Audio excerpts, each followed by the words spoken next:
बृहस्पति देव की व्रत कथा। इस व्रत को करने से समस्त इच्छाएं पूर्ण होती हैं और बृहस्पति महाराज प्रसन्न होते हैं। धन, विद्या, पुत्र तथा मनोवांछित फल की प्राप्ति होती है।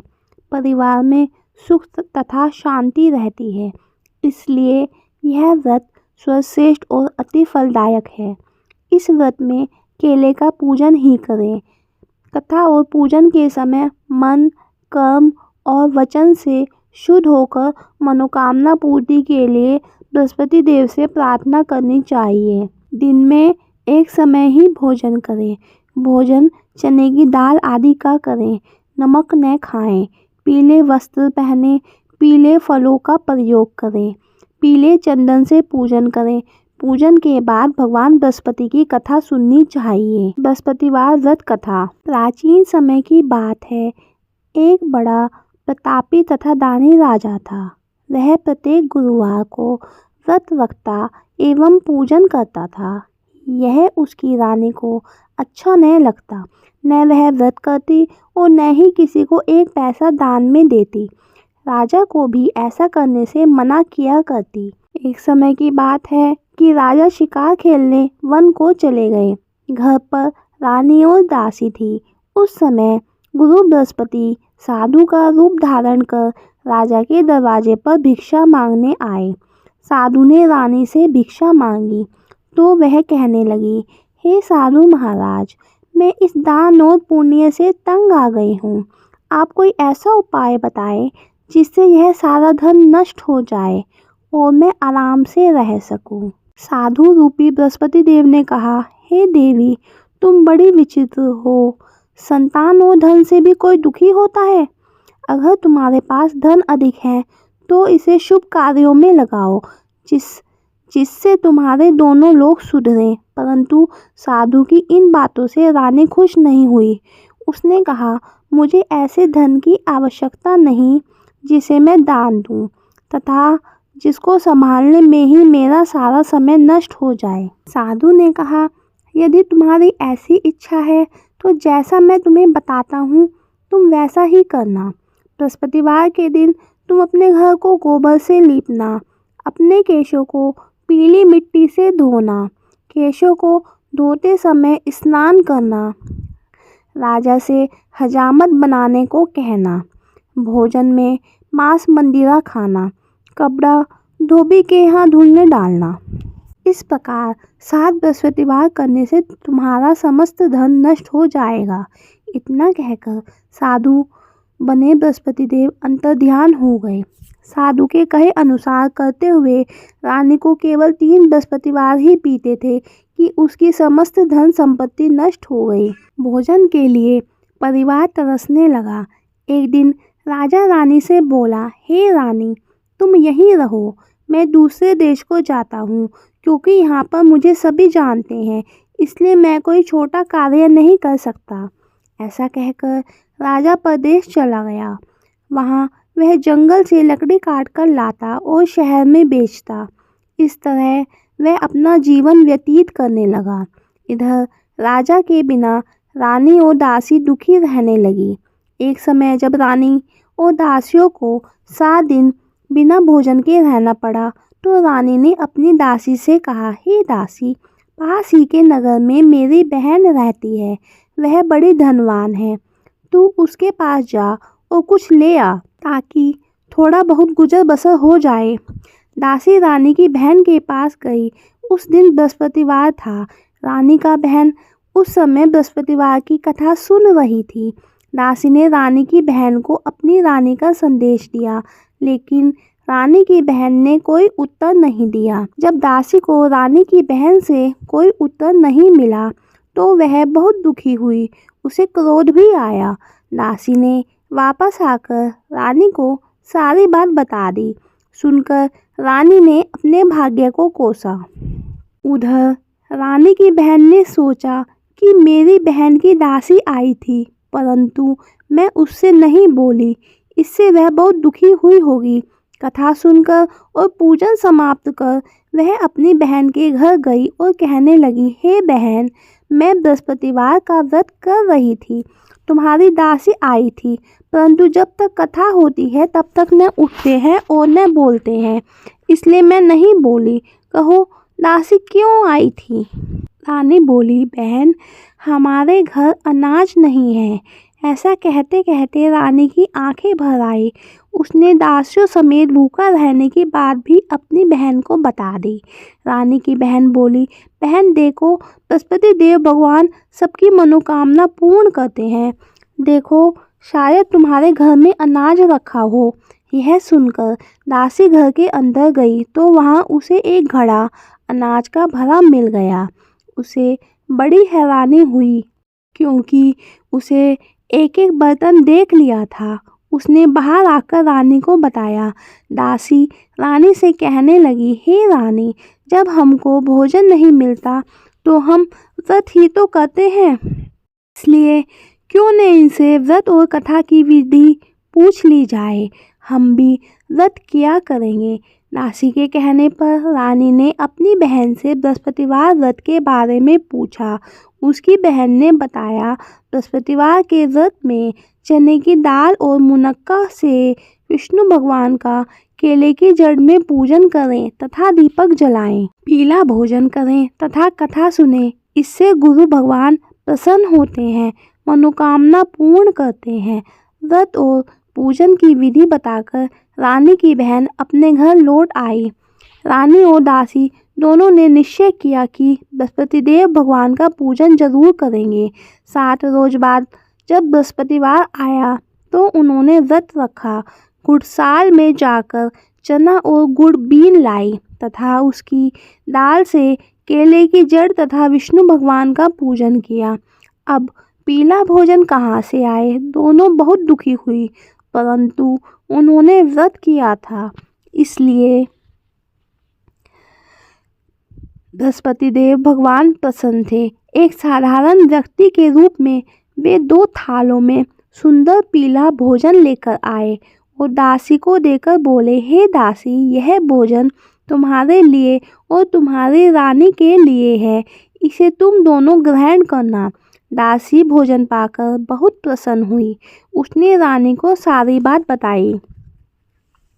उसके बाद से वे प्रत्येक बृहस्पतिवार को गुरु भगवान का व्रत और पूजन करने लगी। बृहस्पति भगवान की कृपा से उनके पास धन हो गया, परंतु रानी फिर पहले की तरह आलस्य करने लगी। तब दासी बोली, देखो रानी, तुम पहले भी इस प्रकार आलस्य करती थी। तुम्हें धन के रखने में कष्ट होता था, इस कारण सभी धन नष्ट हो गया। अब गुरु भगवान की कृपा से हमें धन मिला है तो फिर तुम्हें आलस्य होता है।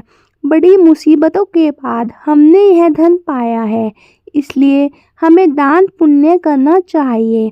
अब तुम भूखे मनुष्यों को भोजन कराओ, प्याऊ लगवाओ, ब्राह्मणों को दान दो, कुआं, तालाब, बावड़ी आदि का निर्माण कराओ,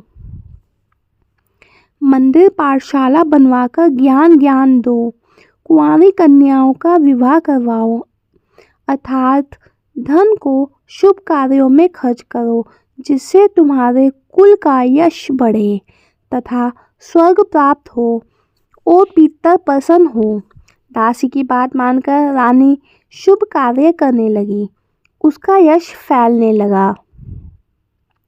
एक दिन रानी और दासी आपस में विचार करने लगी कि न जाने राजा किस दशा में होंगे, उनकी कोई खोज खबर भी नहीं है। उन्होंने श्रद्धापूर्वक गुरु बृहस्पति भगवान से प्रार्थना की कि राजा जहाँ कहीं भी हो शीघ्र वापस आ जाए। उधर राजा प्रदेश में बहुत दुखी रहने लगा। वह प्रतिदिन जंगल से लकड़ी बीन कर लाता और उसे शहर में बेचकर अपने दुखी जीवन को बड़ी कठिनता से व्यतीत करता। एक दिन दुखी हो अपनी पुरानी बातों को याद करके वह रोने लगा और उदास हो गया। उसी समय राजा के पास बृहस्पति देव साधु के वेश में आकर बोले, हे लकड़हारे, तुम इस सुनसान जंगल में किस चिंता में बैठे हो, मुझे बतलाओ। यह सुन राजा के नेत्रों में जल भर गया। साधु की वंदना कर राजा ने अपनी संपूर्ण कहानी सुना दी। महात्मा दयालु होते हैं। वे राजा से बोले, हे राजा, तुम्हारी पत्नी ने बृहस्पति देव के प्रति अपराध किया था, जिसके कारण तुम्हारी यह दशा हुई। अब तुम चिंता मत करो, भगवान तुम्हें पहले से अधिक धन देंगे। देखो, तुम्हारी पत्नी ने बृहस्पतिदेव वार का व्रत प्रारंभ कर दिया है। अब तुम भी बृहस्पतिवार का व्रत करके चने की दाल व गुड़ जल के लोटे में डालकर केले का पूजन करो। फिर कथा कहो या सुनो, भगवान तुम्हारी सब कामनाओं को पूर्ण करेंगे। साधु की बात सुनकर राजा बोला, हे प्रभु, लकड़ी बेचकर तो इतना पैसा भी नहीं बचता जिससे भोजन के उपरांत कुछ बचा सकूं। मैंने रात्रि में अपनी रानी को व्याकुल देखा है। मेरे पास कोई साधन नहीं जिससे उसका समाचार जान सकूं। फिर मैं कौन सी कहानी कहूं, यह भी मुझको मालूम नहीं है। साधु ने कहा, हे राजा, मन में बृहस्पति भगवान के पूजन व्रत का निश्चय करो। वे स्वयं तुम्हारे लिए कोई राह बना देंगे। बृहस्पतिवार के दिन तुम रोजाना की तरह लकड़ियां लेकर शहर में जाना। तुम्हें रोज से दुगुना धन मिलेगा, जिससे तुम भली भांति भोजन कर लोगे तथा बृहस्पति देव की पूजा का सामान भी आ जाएगा। जो तुम्हें बृहस्पतिवार की कहानी के बारे में पूछा है वह इस प्रकार है। प्राचीन काल में एक बहुत ही निर्धन ब्राह्मण था। उसके कोई संतान न थी। वह नित्य पूजा पाठ करता। उसकी स्त्री न स्नान करती और न किसी देवता का पूजन करती। इसी कारण ब्राह्मण देवता बहुत दुखी रहते थे। भगवान की कृपा से ब्राह्मण के यहाँ एक कन्या उत्पन्न हुई। कन्या बड़ी होने लगी। प्रातः स्नान करके भगवान विष्णु का जप करती। बृहस्पतिवार का व्रत भी करने लगी।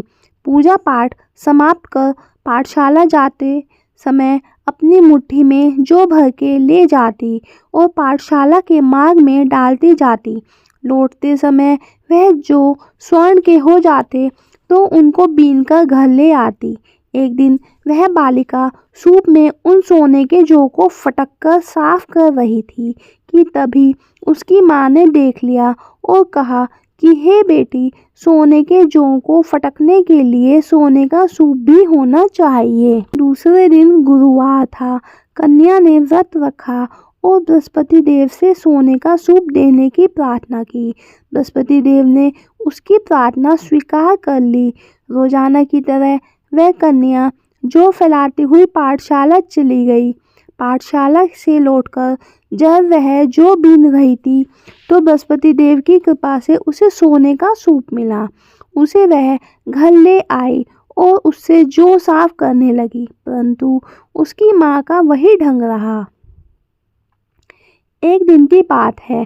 कन्या सोने के सूप में जब जौ साफ कर रही थी, उस समय उस नगर का राजकुमार वहां से निकला कन्या के रूप में और उसके कार्य को देखकर वह उस पर मोहित हो गया। राजमहल आकर वह भोजन तथा जल त्याग कर उदास होकर लेट गया। राजा को जब राजकुमार द्वारा अन्न जल त्यागने का समाचार ज्ञात हुआ तो अपने मंत्रियों के साथ वह अपने पुत्र के पास गया और कारण पूछा। राजकुमार ने राजा को उस लड़की के घर का पता भी बता दिया। मंत्री उस लड़की के घर गए। मंत्री ने ब्राह्मण के समक्ष राजा की ओर से निवेदन किया। कुछ ही दिन बाद ब्राह्मण की कन्या का विवाह राजकुमार के साथ संपन्न हो गया। कन्या के घर से जाते ही ब्राह्मण के घर में पहले की भांति गरीबी का निवास हो गया। एक दिन दुखी होकर ब्राह्मण अपनी पुत्री से मिलने गए। बेटी ने पिता की अवस्था को देखा और अपनी माँ का हाल पूछा। ब्राह्मण ने सभी हाल कह सुनाया। कन्या ने बहुत सा धन देकर अपने पिता को विदा कर दिया। लेकिन कुछ दिन बाद फिर वही हाल हो गया। ब्राह्मण फिर अपनी कन्या के यहाँ गया और सभी हाल कहते हुए पुत्री बोली, हे पिताजी, आप माताजी को यहाँ ले आओ। मैं उन्हें वह विधि बता दूंगी जिससे गरीबी दूर हो जाए। ब्राह्मण देवता अपनी स्त्री को साथ लेकर अपनी पुत्री के पास राजमहल पहुँचे तो पुत्री अपनी माँ को समझाने लगी कि हे माँ, तुम प्रातःकाल स्नान आदि करके विष्णु भगवान का पूजन करो तो सब दरिद्रता दूर हो जाएगी। परंतु उसकी माँ ने उसकी एक भी बात नहीं मानी। वह प्रातःकाल उठकर अपनी पुत्री की बच्ची जूठन को खा लेती थी। एक दिन उसकी पुत्री को बहुत गुस्सा आया। उसने अपनी माँ को एक कोठरी में बंद कर दिया। प्रातः उसे स्नान आदि करा के पूजा पाठ करवाया तो उसकी माँ की बुद्धि ठीक हो गई। इसके बाद वह नियम से पूजा पाठ करने लगी और प्रत्येक बृहस्पतिवार को व्रत करने लगी।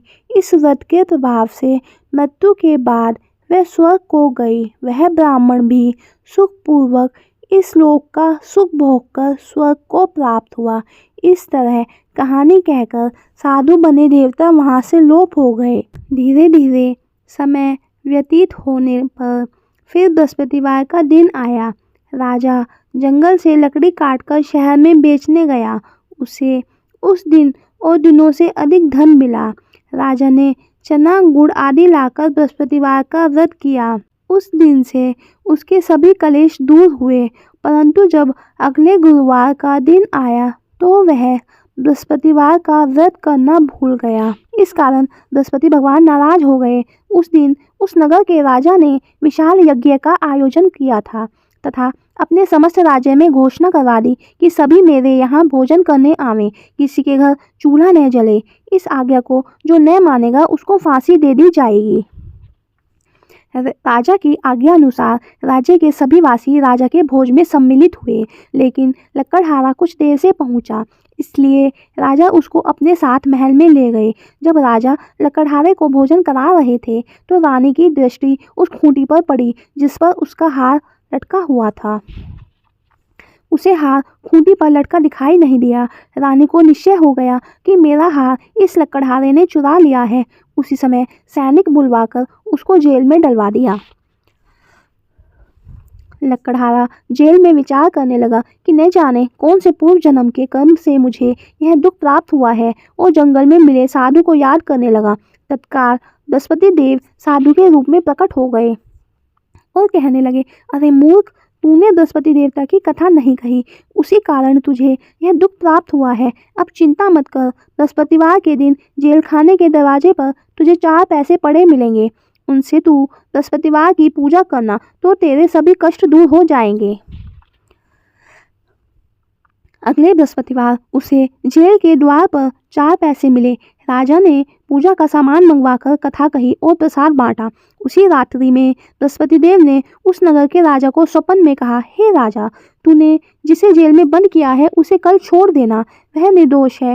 राजा प्रातःकाल उठा और खूंटी पर हार टंगा देखकर लकड़हारे को बुलवाकर क्षमा मांगी तथा राजा के योग्य सुंदर वस्त्र आभूषण भेंट कर उसे विदा किया।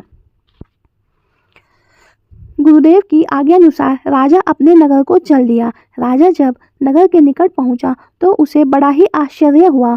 नगर में पहले से अधिक बाग, तालाब और कुएं तथा बहुत सी धर्मशालाएं, मंदिर आदि बने हुए थे। राजा ने पूछा कि यह किसका है। तब नगर के सब लोग कहने लगे कि यह सब रानी और दासी द्वारा बनवाए गए हैं। राजा को आश्चर्य हुआ और गुस्सा भी आया कि उसकी अनुपस्थिति में रानी के पास धन कहाँ से आया होगा। जब रानी ने यह खबर सुनी कि राजा आ रहे हैं तो उसने अपनी दासी से कहा, हे दासी, देख, राजा हमको कितनी बुरी हालत में छोड़ गए थे। वह हमारी ऐसी हालत देखकर लौट न जाएं, इसलिए तू दरवाजे पर खड़ी हो जा। रानी की आज्ञानुसार दासी दरवाजे पर खड़ी हो गई और जब राजा आए तो उन्हें अपने साथ महल में ले आई। तब राजा ने क्रोध करके अपनी तलवार निकाली और पूछने लगे, बताओ, यह धन तुम्हें कैसे प्राप्त हुआ है। तब रानी ने सारी कथा कह सुनाई। राजा ने निश्चय किया कि मैं रोजाना दिन में 3 बार कहानी कहा करूँगा और रोज व्रत किया करूँगा। अब हर समय राजा के दुपट्टे में चने की दाल बंधी रहती तथा दिन में 3 बार कथा कहते। एक रोज राजा ने विचार किया कि चलो अपनी बहन के यहाँ हो आऊं। इस तरह का निश्चय कर राजा घोड़े पर सवार हो अपनी बहन के यहाँ चले गए। बाग में उसने देखा कि कुछ आदमी एक मुर्दे को लिए जा रहे हैं। उन्हें रोककर राजा कहने लगा, अरे भाइयों, मेरी बृहस्पतिवार की कथा सुन लो। वे बोले, लो, हमारा तो आदमी मर गया है, इसको अपनी कथा की पड़ी है। परंतु कुछ आदमी बोले, अच्छा कहो, हम तुम्हारी कथा भी सुनेंगे। राजा ने दाल निकाली और कथा कहनी शुरू कर दी। जब कथा आधी हुई तो मुर्दा हिलने लगा और जब कथा समाप्त हुई तो राम राम करके वह मुर्दा खड़ा हो गया। राजा आगे बढ़ा। उसे चलते चलते शाम हो गई। आगे मार्ग में उसे एक किसान खेत में हल चलाता मिला। राजा ने उससे कथा सुनने का आग्रह किया, लेकिन वह नहीं माना। राजा आगे चल पड़ा। राजा के हटते ही बैल पछाड़ खाकर गिर गए तथा किसान के पेट में बहुत जोर से दर्द होने लगा। उसी समय किसान की माँ रोटी लेकर आई। उसने जब देखा तो अपने पुत्र से सब हाल पूछा। बेटे ने सभी हाल बता दिया। बुढ़िया दौड़ी दौड़ी उस घुड़सवार के पास पहुंची और उससे बोली, मैं तेरी कथा सुनूंगी, तू अपनी कथा मेरे खेत पर ही चलकर कहना। राजा ने लौटकर बुढ़िया के खेत पर जाकर कथा कही, जिससे सुनते ही बैल खड़े हो गए तथा किसान के पेट का दर्द भी बंद हो गया। राजा अपनी बहन के घर पहुंच गया। बहन ने भाई की खूब मेहमानी की। दूसरे रोज प्रातःकाल राजा जागा तो वह देखने लगा कि सब लोग भोजन कर रहे हैं। राजा ने अपनी बहन से पूछा, ऐसा कोई मनुष्य है जिसने भोजन नहीं किया हो, जो मेरी बृहस्पतिवार की कथा सुन ले। बहन बोली, हे भैया, यह देश ऐसा ही है। यहाँ लोग पहले भोजन करते हैं, बाद में कोई अन्य काम करते हैं। फिर वह एक कुम्हार के घर गई जिसका लड़का बीमार था। उसे मालूम हुआ कि उसके यहाँ 3 दिन से किसी ने भोजन नहीं किया है। रानी ने अपने भाई की कथा सुनने के लिए कुमार से कहा। वह तैयार हो गया। राजा ने जाकर बृहस्पतिवार की कथा कही, जिसको सुनकर उसका लड़का ठीक हो गया। अब तो राजा की प्रशंसा होने लगी। एक दिन राजा ने अपनी बहन से कहा, हे बहन, मैं अब अपने घर जाऊंगा, तुम भी तैयार हो जाओ। राजा की बहन ने अपनी सास से अपने भाई के साथ जाने की आज्ञा मांगी। सास बोली, हाँ चली जा, मगर अपने लड़कों को मत ले जाना, क्योंकि तेरे भाई के कोई संतान नहीं है। बहन ने अपने भाई से कहा, हे भैया, मैं तो चलूँगी, मगर कोई बालक नहीं जाएगा। अपनी बहन को भी छोड़कर दुखी मन से राजा ने अपने नगर को लौट आया। राजा अपनी रानी से सारी कथा बताई और बिना भोजन किए वह शैया पर लेट गया। रानी बोली, हे प्रभु, बृहस्पति देव ने हमें सब कुछ दिया है, वे हमें संतान अवश्य देंगे। उसी रात बृहस्पति देव ने राजा को स्वप्न में कहा, हे राजा, उठ, सभी सोच त्याग दे, तेरी रानी गर्भवती है। राजा को यह जानकर बड़ी खुशी हुई। 9वें महीने रानी के गर्भ से एक सुंदर पुत्र पैदा हुआ। तब राजा बोला, हे रानी, स्त्री बिना भोजन के रह सकती है, परंतु बिना कहे नहीं रह सकती। जब मेरी बहन आए तो तुम उससे कुछ मत कहना। रानी ने हाँ कर दी। जब राजा की बहन ने यह शुभ समाचार सुना तो अपने भाई के यहाँ आई। रानी ने तब उसे आने का उल्हाना दिया।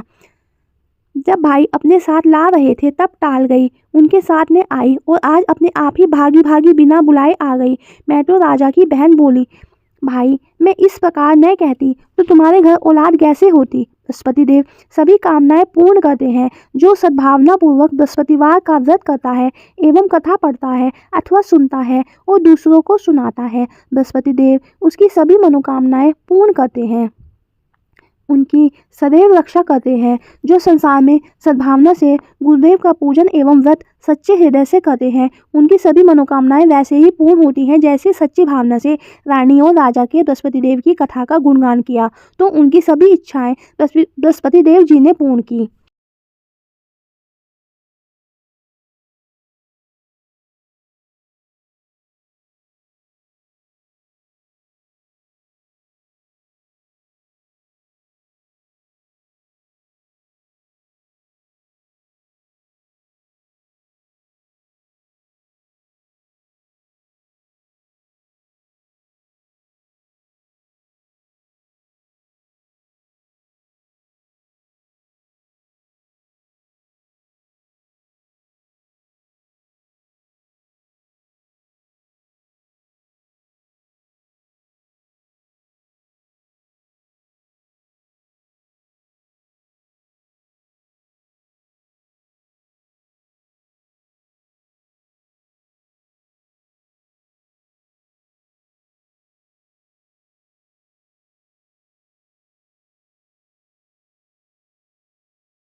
आरती बृहस्पति देव की। जय बृहस्पति देवा, ओम जय बृहस्पति देवा।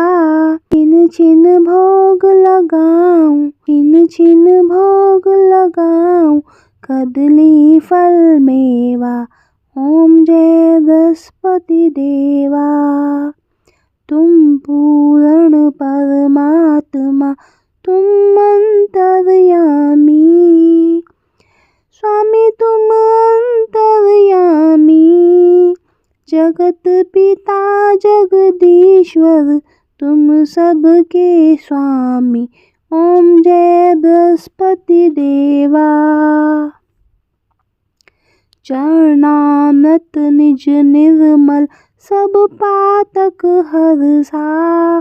स्वामी सब पातक हरता, सकल मनोरथ दायक, सकल मनोरथ दायक। कृपा करो भरता। ओम जय बृहस्पति देवा। तन मन धन अर्पण कर, जो जन शरण पड़े।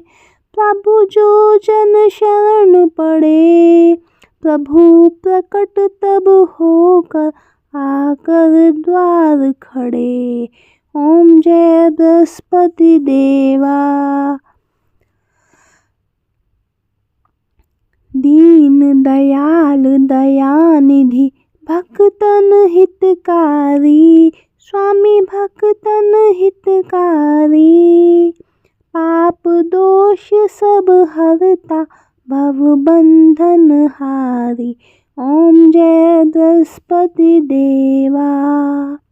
सकल मनोरथ दायक, सब संशय हारो। स्वामी सब संशय हारो, विषय विकार मिटाओ, संतन सुखकारी। ओम जय बृहस्पति देवा। जो कोई आरती तेरी प्रेम सहित गावे, स्वामी प्रेम सहित गावे। जेठानंद आनंद कर, सो निश्चय पावे। ओम जय बृहस्पति देवा। सब बोलो विष्णु भगवान की जय। बोलो बृहस्पति देव भगवान जी की जय।